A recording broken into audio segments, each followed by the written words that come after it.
Estoy en medio del fuego, el cielo arde. Empuño mi espada contra rostros que una vez amé. Alas despedazadas, gritos que cortan el aire como cristal roto. Frente a mí, el comandante que adoré se retuerce. Su piel se agrieta, escamas oscuras brotan de su carne. Sus alas, antes radiantes como luz sobre ópalo, se desgarran en jirones. Sus ojos arden con un hambre que no tiene fondo. El dragón emerge. El dragón, la serpiente antigua, el que acusa, el que odia, el que el mundo llamaría Satanás. Mi garganta se cierra, mi espada tiembla en mi mano. ¿Cómo llegué hasta aquí? ¿Cómo empuñé mi arma contra quien alguna vez llamé maestro? ¿Contra quien pronunció mi nombre cuando nadie más lo hacía? Mi mente retrocede. Busco el momento exacto en que todo se torció. Necesito que entiendas cómo empezó. Porque no fue con fuego, no fue con espadas, fue con música, con una sonrisa, con mi nombre, finalmente pronunciado por labios que yo creía incapaces de mentir. Lo recuerdo todo, cada paso, cada elección, cada precio que pagué por querer ser visto. Déjame mostrarte cómo la armonía se convirtió en marcha fúnebre, cómo la luz aprendió a cortar, cómo un hermano eligió una corona sobre la pertenencia, y cómo yo, invisible y hambriento de importar, ayudé a escribir la lista de los condenados. Déjame mostrarte cómo el cielo aprendió a sangrar.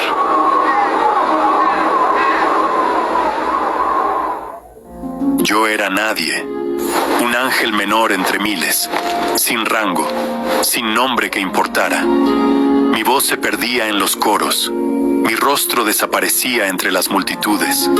Participaba en los rituales de victoria después de cada misión cósmica, pero nadie me miraba. Yo era un eco, una sombra entre luces más brillantes. El cielo en aquel entonces era arquitectura viviente. Columnas de cristal que cantaban al ser tocadas, ríos de luz que fluían hacia arriba, desafiando toda lógica, coros que resonaban como leyes naturales, tan inevitables como la gravedad. Todo era orden, todo era belleza, todo giraba alrededor del lucero del alba. Nuestro comandante, él era radiante, no como nosotros. Él brillaba como si el sol mismo hubiera tomado forma angelical. Su voz era música pura. Cuando hablaba, las columnas cantaban más fuerte. Cuando sonreía, la luz se intensificaba. Y cuando caminaba entre nosotros, todos se inclinaban. Yo lo admiraba desde lejos. Deseaba secretamente que algún día pronunciara mi nombre, que me viera, que supiera que yo existía. Deseaba importar. Deseaba ser más que una nota perdida en una sinfonía eterna. Durante los rituales, lo observaba recibir las ovaciones. Lo veía aceptar los elogios de los ángeles mayores. Su rostro irradiaba algo que yo no podía nombrar entonces, algo hermoso y peligroso a la vez. Pero yo estaba ciego, hambriento de atención. Y el hambre te hace ignorar las señales. En aquel entonces, el orden era perfecto. Las jerarquías eran claras. Los roles eran definidos. Y yo, en mi invisibilidad, pensaba que mi único problema era no ser visto. No sabía que ser invisible era mi salvación. Y que ser finalmente notado sería mi perdición. En aquel entonces, aún creía que ser invisible era mi único problema. Sucedió durante un ritual. Los coros comenzaron como siempre. Himnos de adoración al Altísimo. Voces entrelazadas en perfecta armonía, elevándose hacia el trono que ninguno de nosotros podía ver, pero todos sentíamos. La luz se intensificaba con cada palabra. El orden vibraba con cada nota. Pero a mitad de la ceremonia, algo cambió.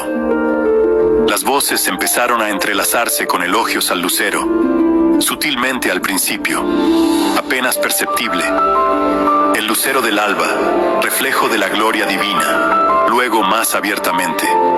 El lucero, cuya sabiduría nos guía en la batalla. Y después, con una audacia que me heló la sangre, el lucero por quien cantamos. Miré al comandante, esperaba que detuviera el desvío, que corrigiera a los cantores, que recordara a todos que la gloria pertenecía solo a uno. No lo hizo, sonrió, y en esa sonrisa vi algo que me incomodó, un placer, puro y desnudo, como si esas palabras mal dirigidas fueran néctar en sus labios. Mi mentor, un ángel mayor llamado Uriel, me tocó el hombro. Su voz era un susurro urgente. Esto no está bien. Yo aparté su mano. Es solo gratitud, le dije. Se lo merece. Uriel me miró con tristeza. La gratitud tiene un destinatario correcto. Esto es otra cosa. Pero yo no quise escuchar, porque en ese momento, el lucero alzó la vista y nuestras miradas se cruzaron. Por un instante, solo un instante, y él asintió, como si me hubiera visto, como si supiera mi nombre. Esa noche, las columnas de cristal no cantaron con la misma claridad. Su tono era ligeramente discordante, como si el orden mismo se estuviera ajustando a una nueva frecuencia. La música de adoración, esa sinfonía eterna que llenaba cada rincón del cielo, comenzó a sonar diferente, más marcial.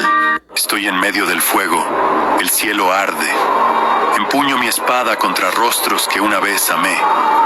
Alas despedazadas. Gritos que cortan el aire como cristal roto. Frente a mí, el comandante que adoré se retuerce. Su piel se agrieta, escamas oscuras brotan de su carne. Sus alas, antes radiantes como luz sobre ópalo, se desgarran en jirones. Sus ojos arden con un hambre que no tiene fondo. El dragón emerge. El dragón, la serpiente antigua, el que acusa, el que odia, el que el mundo llamaría Satanás. Mi garganta se cierra, mi espada tiembla en mi mano. ¿Cómo llegué hasta aquí? ¿Cómo empuñé mi arma contra quien alguna vez llamé maestro? ¿Contra quien pronunció mi nombre cuando nadie más lo hacía? Mi mente retrocede. Busco el momento exacto en que todo se torció. Necesito que entiendas cómo empezó. Porque no fue con fuego, no fue con espadas, fue con música, con una sonrisa, con mi nombre, finalmente pronunciado por labios que yo creía incapaces de mentir. Lo recuerdo todo, cada paso, cada elección, cada precio que pagué por querer ser visto. Déjame mostrarte cómo la armonía se convirtió en marcha fúnebre, cómo la luz aprendió a cortar, cómo un hermano eligió una corona sobre la pertenencia.